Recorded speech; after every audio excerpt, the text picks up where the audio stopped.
Sophie and Milo from Build Your Jungle, and today we're going to be talking all about which plants are pet friendly and safe for your little doggos, kittos, little furries, kids, anything you've got at home. These plants are fine for, right, Miles? Yes, yes. Thank you very much, sir. Invoice me, I'll get you paid straight away. You go chill. Got a chew toy for you on there. We're going to have lots of Milo pitter-pattering about and making assorted noises in this video, but as this is a pet plant video, I'm going to deem it acceptable. So I've got a lot of different options for you guys. All of the plants I'm going to talk about are completely non-toxic in the sense that it's going to have the same effect as if a pet, say, ate a lot of grass. Like they'd just have some mild vomiting, maybe some diarrhea. And I'm sure all my fellow dog owners know they like to eat a lot of grass sometimes. They'd be chowing down on the... Yeah, Milo agrees. He loves to eat grass. But I am one of the lucky people because Milo has literally no interest in houseplants. If anything, he's slightly scared about the tall ones, but he never goes near them, does not care at all. Sometimes he'll just look up at one like, what is that? And then just leaves it. But I know a lot of people with cats in particular have issues with them nibbling on the leaves and stuff. So if that is you, I have a lot of different options for you in this video. So the first option... What's up, Bobby? Just a quick side note before I jump into things. There are a lot of plants that can cause very bad damage to pets and children, and I'll be making a separate video about that. But these plants, you're good. So let's get started. The first thing I want to talk about is ferns. Now, there is such a big variety of ferns for you to choose from, and they're completely safe for pets. And as well as that, I find that for some reason, ferns in my collection seem to completely bypass pests every time I get thrips. They're just not interested. Maybe it's just not the kind of leaf they like to snack on. I don't know. But the ferns have been unaffected. So generally, I almost said genuinely, generally I find them to be quite easy, with the exception being some more difficult ones that require the highest levels of humidity, like the silver lace fern. That is a nightmare. But some of the ones like the asparagus ferns and any type of asplenium, they can be so easy to grow. So it's a good option as well if you're just getting into plants. And in my opinion, the easiest of all ferns is right behind me. Let me bring her down for you. Come to Maddie. Oh. She's so big now. If you are not new to my YouTube or Instagram, you've probably seen her before. I got this as a gift from my housemate. It was like a £5 tiny little emerald feather fern from Asda, and I neglected the hell out of this, and it's just done so well in this room. And I'm in my kitchen right now. This is the worst conditions in the whole house. The light's kind of blocked by this sunshade we've got outside. It's really low humidity in here, and the door is constantly left open, so there's always like temperature changing in here, which is why I've gone for really easy care plants in this room. But this girl, she just does not care. She just keeps on going. Absolutely magnificent. I feel like it's so much cooler in person because of the thin fronds that they get and stuff. I feel like it's just hard to see when I've got stuff in the background, but I love this plant. So easy. They like to stay more moist than other houseplants. Never let these completely dry out. You cannot propagate these by cutting. It's by separation. They have these kind of bulb rhizomy things in the ground, in the substrate, and you need that to be parted with some of the plant material if you're going to propagate these plants. Very easy. Also, this gets whacked by our faces a lot when we walk past, and it doesn't break. So if you've got a big dog with a big wacky tail that's breaking all the stuff, this plant seems quite strong compared to some of the leaves that will tear more easily when they've got a larger surface area. Very rarely I've seen some people trellis ferns so they grow upwards, but I don't like that. I like the trailing look of these. They just get so epic, and you just keep thinking it can't get bigger as fast as it is doing, and then it just shoots out way more growth. So very rewarding and easy plant. And like I said before, this is in my face. This plant's known commonly as an emerald feather fern. It's in the Asparagaceae family, and it's Asparagus deciflora sprengeri, I think. I put it on the screen. When you think of ferns, you probably immediately think of the classic, most common asparagus fern that people think of, that kind of give this meadowy look, but can be a bit of a pain in the arse. This guy is not a pain in the arse, so I recommend this one highly. If you don't like that one, I also recommend Splenium nidus. It's pretty cool with they have this, I always want to say the nest in the middle. I'll show you a picture of what I mean.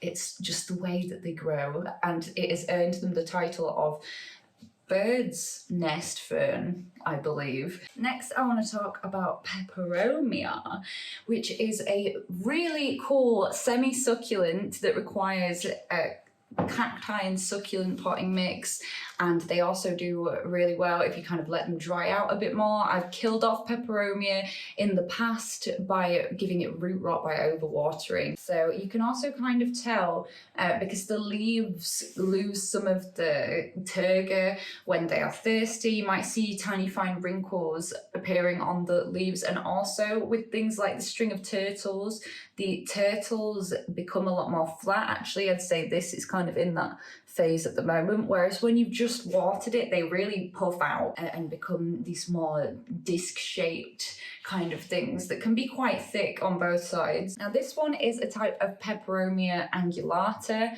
and the one thing that it really irks me about some Peperomias is when they will like shoot out, and then you've got to wait for the leaves to start coming in. And I've been patient because in the past, when I've had a Peperomia hope, it annoyed me so much that I used to just keep cutting it off and not letting it grow, which was a bit mean of me. I'm really sorry. Peperomia tetraphylla hope, rip. I really am a fan of Peperomia, but after I killed one in the past, I just kind of haven't been as bothered about them. But I was at Tongue Garden Centre and I saw this and I thought it was really cute, and I wanted to start adding some Peperomia back into my collection, so I got this one, and as we can see, it's already putting out a lot of growth. It's on a southeast facing windowsill. Oh, I've just noticed though, so I've got a bit of mildew on this leaf. Is it? Oh no, it's just dust. It's just terrible dust. I'll take it. I also just wanted to briefly mention that this pot, I think it's so beautiful. It's made of plant-based materials. It's from our friends over at Aether and Knox, which we met at market. This is not sponsored. I just think it's a lovely pot, and we should be stocking these on our website in the future, which is exciting, very cool. I just love it with this Peperomia. Very cute. Now, the string of turtles is one that people tend not to realise is a Peperomia. It's actually Peperomia prostrata, and it is so cool. It gets its name obviously from the turtle shell look of the succulenty leaves, and also when the new growth is coming out, like it's kind of calmed down a bit now because we've had a colder week in the UK, but the new growth, the stems come out like hot pink, which is just really cool. And I love this plant. It's actually in bloom right now. Peperomia blooms are very boring. The inflorescences, they're just, that's it. It's pretty pointless. I'll pull it off, to be honest. I would much rather focus on growing new foliage for me, because I guarantee that's a little bit something to do with why I've got no new foliage this week. Some plants, as soon as the temperature drops, they're just desperate to bloom. But this has very quickly become a plant that I really appreciate and love. I think I've had it in a houseplant's favourite video in the past, because as soon as you nail the conditions for this, it is just so easy to grow. And I had it where last winter it had completely died back. It was in a little 5cm pot, like this pot, not this exact pot, but one of these pots, and it was just not looking good. It had lost a lot of leaves, and the main problem was I'd taken it out of the greenhouse. These are like higher humidity. They do so well in high humidity, and I'd also slightly reduced its light by changing its position. That was a mistake. So I now have this in one of the brightest light areas possible. It's gone insanely big and I need to repot it, and I'm going to be repotting it into terracotta again because I only did it originally because I liked how it looked and I was thinking, is this a mistake? And it's not going to do well in it, but it loves it. And you can imagine how epic these are as well. Like, I already think this is really cool, but when they are huge, it is so, so cool. And again, like with ferns, there are so many types of peperomia to choose from. One of my favorites is macrophylla because it looks kind of like dinosaur times prehistoric kind of look to it. Peperomia watermelon is another really popular one. It's got super cool leaves. And my personal favorite that I don't have right now, but is my favorite type of peperomia, is Peperomia pixie lime. It is just the best color. That is my favorite color in the world, and I love it. Next we have spider plants, otherwise known as chlorophytum, and these are very easy. This so very nearly made it into my easy care houseplants video. It should have done, really. It's a very easy plant. It doesn't need any kind of special potting mix or anything. You just want to make sure that you're not letting it completely dry out, and then you can tend to get some crispy tips because clearly I've had a mental health moment at some point and neglected this plant. But it's got some nice new growth now coming up the middle. Why spider plants are great as well is because they don't need a ton of light. Like, they still need some bright and direct light, but not a ton. Like, you don't have to put it in a priority spot or whatever if your light is limited. These look great in hanging baskets, and when they produce babies, they put off huge things with plantlets all trailing down, which is so easy to propagate. So it's a great plant if you're planning on wanting to share with your buddies and all that. My tummy just rumbled, apologies. And again, there are a whole bunch of different ones. There's, I think it's either Ocean or Oceana, I don't know, but that one's cool. There's this funky one with bright orange stems that's very cool that came out a few years ago. And this plant will always be a funny one for me because it's my earliest memory of a plant is a spider plant, and it was this huge spider plant that my nan used to have outside of her bathroom, and I was terrified of it because when I asked what it was and she told me it was a spider plant, to me that meant that giant spiders lived in the plant. So when they started to put off the babies, I used to think, oh my god, spiders are going to come off this plant onto me. And every time I went to the bathroom, it was in pure terror at the spidery thing above my head. She doesn't have that plant anymore. Next, I have a genus of plants that I actually had not owned any of until quite recently, until I did this in a haul video, and it's Epiphyllum, you may be surprised to know, are also fine for pets, and also have these very thick semi-succulent leaves that if you have a nibbling cat may be able to withstand it for longer till you realise what crime is being committed under your very nose. The most popular one by far is the rickrack cactus or the fishbone cactus. I think it's called Epiphyllum anguliger, but that sounds weird in my brain, so maybe it's not. Maybe it is. We'll find out at the bottom of the screen. This one is my lovely fishbone cactus, and fishbone, is that what it's called? I think it is. The knowledge is gone. I've binge watched far too much Good Omens and Star Trek, and now that information has been replaced, and that's my only explanation. Epiphyllums are a type of semi-succulent. I've got this in a cactus and succulent potting mix. The only thing I've noticed with this is, you might see here, I've got a tiny bit of dry out where I made the mistake of thinking I was going to let it dry out all the way. These prefer to not dry out all the way, but to dry out more than something like an aroid. So I let it dry out to about here, but not fully. And I have this under a grow light, albeit the grow light is not working very well at the moment. It's kind of been going off a lot at different times in the day, and I've not realised, and then I've had to turn it back on. So it's had questionable light, but it's still done all right. And I've got some new growth here, which is exciting. The shape of the other one just makes it look like an artificial plant to me. I don't know, don't like it, but this one I think is very cool. These trail down and look pretty epic also when they get going, which I'm excited to see us do. Then we have Maranta, which you can see likes to trail. Again, I've seen some people trellis these though. This is just one clipping at the moment in this little small pot, and this one is Maranta Leucanera fascinator, and this was one of my favorites when I first got into plants. I've had this for that long, from Beards and Daisies a million years ago, but it got root rot, and then I ended up just saving this one clipping, and it's now, after all this time, kind of gone into a mini plant. There are a few things I could do with this plant. I'm thinking about taking clippings from it and adding them back into the pot, but I'm also thinking about co-planting it with Maranta Lemon Lime, which is another Maranta I highly recommend as a pet-friendly plant. That's my favourite one. I've never had it. We went through a crazy time in COVID times where this plant was like £150 and it was insane. But now it's a normal, affordable price, so you can get it without being poor. Silver Band is also a very cool species of Maranta, and these are also known as prayer plants. They're in the family Marantaceae along with Calathea and Calathea, and they are so cool. I love the veins. The veins are just very, very striking. Like, it's a bit dusty at the moment, but they are very bright red.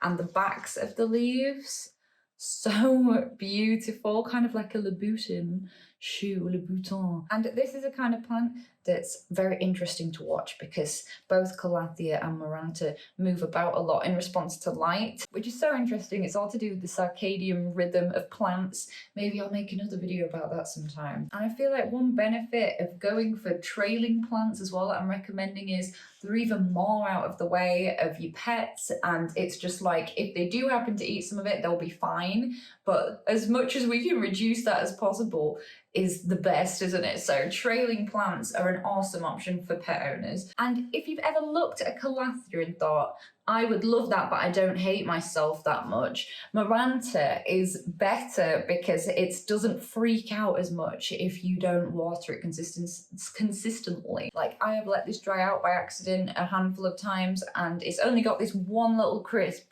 on this bottom leaf. All the rest of the leaves are not crispy at all. Whereas if you do that on a Calathea, you'll find out very quickly how crispy that can get. Next is a plant I don't have, but I feel I have to mention it because a few years ago, this was the most popular and most widely sold houseplant in Leeds, where I live. And it is Peperomioides, which is the Chinese money plant. This plant is very interesting because it's associated with wealth and bringing the owner good fortune. And you can see how people kind of got the idea of this being associated with money by the coin-shaped leaves as well. They are very easy to propagate, so they're also known as the friendship plant because they put off little plantlets at the side, which are so easy just to separate off with a bit of rootstock. Two things to note with this plant. Number one is I've noticed when I've worked in plant shops that they can very quickly drop all the petioles from the stem if they dry out completely, so don't let that happen. And number two is I've noticed they've been very susceptible to arachnos fungus, which presents as these kind of grey, dark brown patches across the leaves that spreads very quickly across the plant, causing like plant death. And they are indented, which is quite a common sign of fungal issues, is when it actually indents back into the plant tissue. It's like that with rust as well. But this is the only time I've seen this type of fungus in person,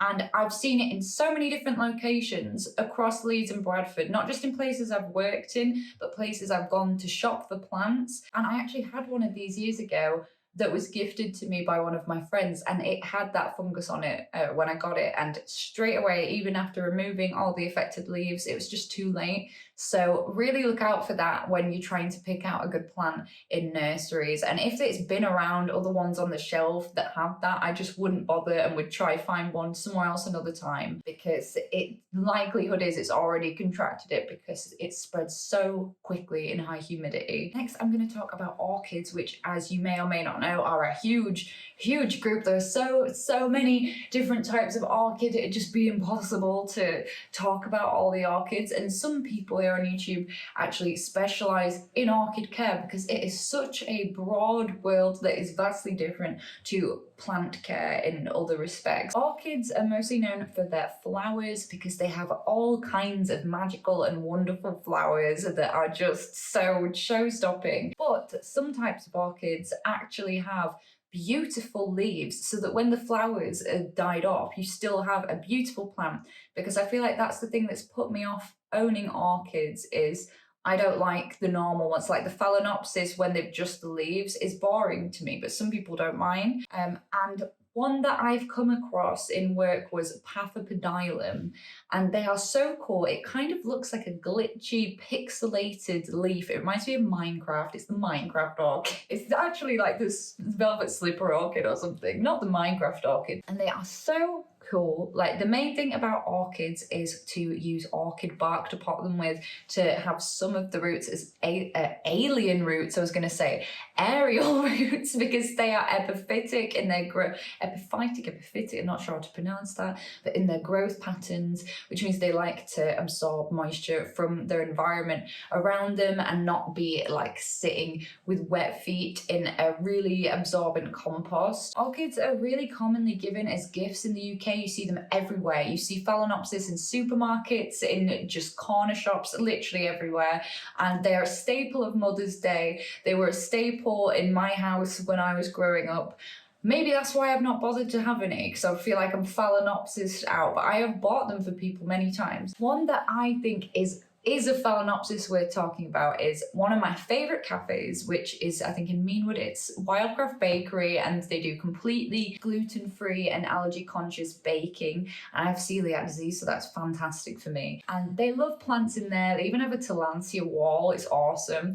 And I saw this amazing Phalaenopsis there last time I went, and it was like patches of fuchsia all over it. It just looked so cool. So even the simple ones can be quite striking if you want something that feels a bit more rare but is still safe for your pets, because a lot of times with things that have a lot of bright colour in them, like philodendron, Prince of Orange and Pink Princess and stuff like that, and some of the Dieffenbachia, those are things that can be very harmful to your pet. So orchids are a nice, safe but colourful alternative for people that are not as much lovers of just having green plants. Then we have my third favourite genus, which is Hoya. I love Hoya so much. I have so many, and I will be putting different clips of the ones that I have on the screen while I talk about them, because I have a lot of Hoya. Fair few amount of Hoya, nowhere near the philodendrons level of amount of plants, but quite a few Hoya. And this is my biggest one. It's my Hoya Wyetii, which bloomed for me recently.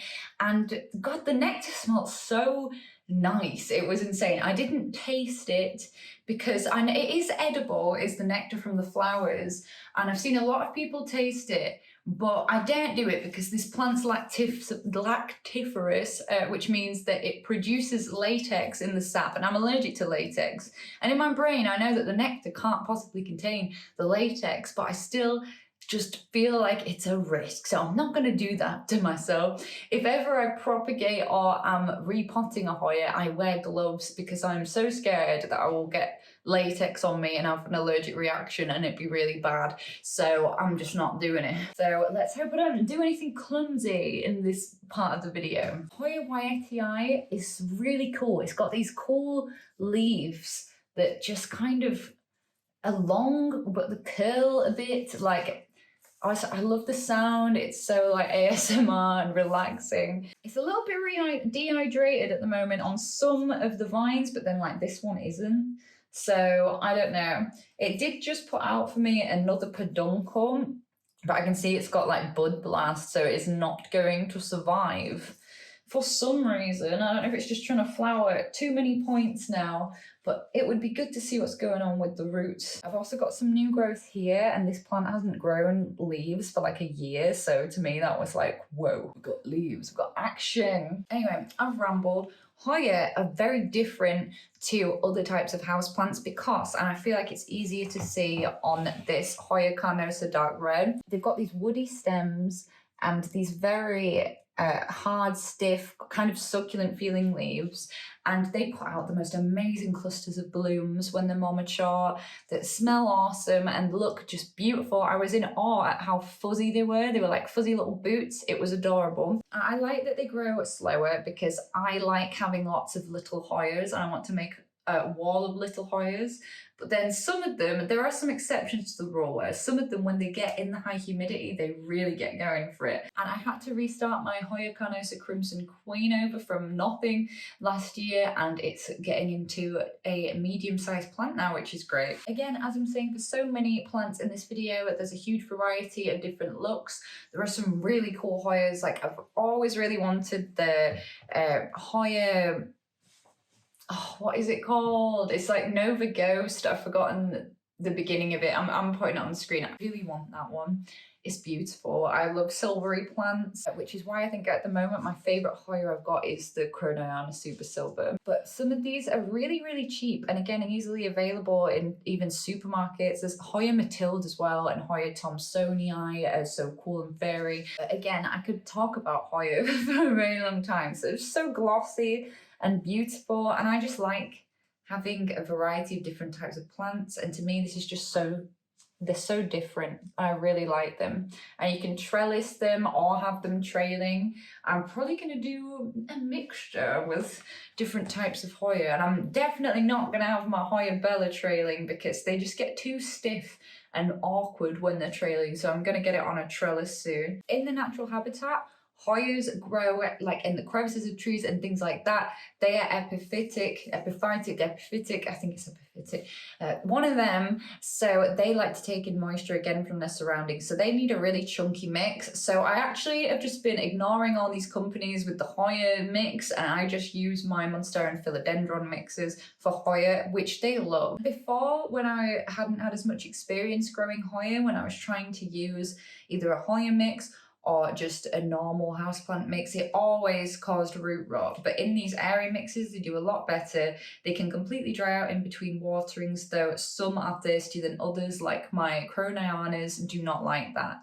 But the Carnosas are fine with that. You can tell when they're thirsty because especially the leaves near the base will lose some of the stiffness and they will get wrinkles on the underside of the leaves. Also, they take in water and nutrients through foliar mechanisms.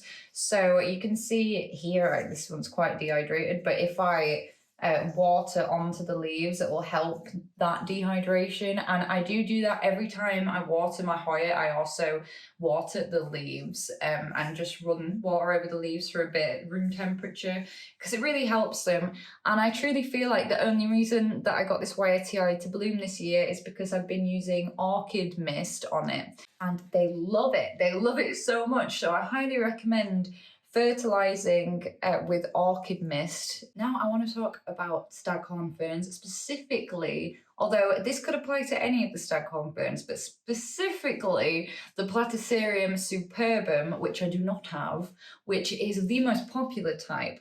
Now, why I think these, other than the fact that they are non-toxic, which obviously makes them a good choice for this video, they are an excellent choice because they can be mounted on walls. They can live in sphagnum moss mounted on wooden plaques and all kinds of creative displays that people have come up with. And they are pretty epic looking. They're much more common in the East, but they've slowly become more common in the West in the last few years or so. And people are just getting really creative with it, and it's very cool to see. But I love the idea of anything mounted up on a wall, anything trailing for pet owners. It's much better and safer and easier and just out of the way. I feel like these are even safer than trailing plants on a shelf because it's not like, unless your cat is like some kind of acrobat, famous acrobat, they are not going to be able to stand on a plaque. You would think they won't be able to get to it. Maybe, I don't think so. But it's just giving me a vintage cabin in the woods. It's giving me cozy pub vibes. It's giving me everything, and I am here for it. And having worked with these plants, one tip that I learned is that when the new it's not a sheath, I can't remember what it's called, frond, when the new kind of leaf thing grows over the top, because they like grow from the center over the top. Some of the older growth at the bottom can look black, and you might be like, what the heck, it's rotting, which is what I thought when I first saw one, but that's normal, and eventually it will either fall off or be covered over by the thing and used as nutrients. So that's totally normal, like, because a lot of people used to ask that question and think that, including me, but apparently It wasn't true. And finally, I'm very sorry to do this to you, but it's Calathea. It had to be done. It's in the same family as the Maranta. It's in the Maranta family. So I had to include them. It's a bit of a Marmite plant because people either love them or hate them, or most commonly love them then to find out that they will end up hating them in the end. But these are so beautiful. This has been my easiest one. It's Calathea orbifolia, and they have very pillowy leaves. I always say that about this plant. I wanted this one for a really long time, and again, I got this from Tom Garden Centre, and they'd reduced it just because like it had this damage on this leaf, which I thought was ridiculous because it's a beautiful plant. It's put out like 2 new leaves in my care. And behind me is my longest owned Calathea. This is Calathea medallion. I'm going to have to put this orbifolia over here because you'd be too big to hold. And Harriet made the little frog for me. They have beautiful backs of leaves. Again, the le bouton of the plant world. And they have very, very cool patterns on the leaves, which is why especially new plant owners are like, oh my God, they're so cool. But this is the only original leaf on this plant. And you can see it's very crispy. You can also tell it's the original leaf because it's way bigger and longer and from the base than all the other leaves. This used to be a plant with all just very tall leaves like this. I have a feeling that it was just given a lot of fertilizer and grew kind of leggy before I bought it. Aaron, my other housemate, promised he'd water my plants for me when I wasn't here for a week, and he forgot about this one, and I texted him and I said, did you do the Calatheas? And he said yes, but then I got back and it was completely flopped over, and I really thought it might have been a goner, but no, and it's since put out all of these beautiful new leaves. It's done a lot better with not being super crispy as well. Got a bit on this, but overall it's very beautiful and they are very striking. You just have to keep in mind that they need consistent moisture and consistent watering. You can't let them fully dry out, and I like to alternate between giving them like not like super loads, but just kind of topping off the moisture from the center. And then every few weeks I will deep bottom water from the base, just so that the roots at the base of the pot are getting a good amount of water too. And honestly, I think this original leaf's probably on its way out soon, which is why it's bending so much. I really recommend getting more mature Calatheas and not getting the babies, because as I've said before in my difficult houseplants video, their baby ones are very temperamental, very hard to keep up with, and need a lot of humidity. These still prefer elevated humidity, but larger plants are always more forgiving than the baby plants. They are stronger, they're more resilient, and they've got used to the growing conditions over time. I mean, this one lives next to a radiator, like 2.5 feet away from a radiator, and it still does all right, but that's just where it lives because I don't have a better place for it at the moment. And it's still not, you know, it looks good. It doesn't look bad. So whereas if you did that with a baby one, oh, it would not be good. This is its newest beautiful glossy leaf, and it's got another one coming through here. As well as the consistent watering, my number one care tip for Calatheas is to use a water filter jug, like those tap water things that people put in the fridge to drink from.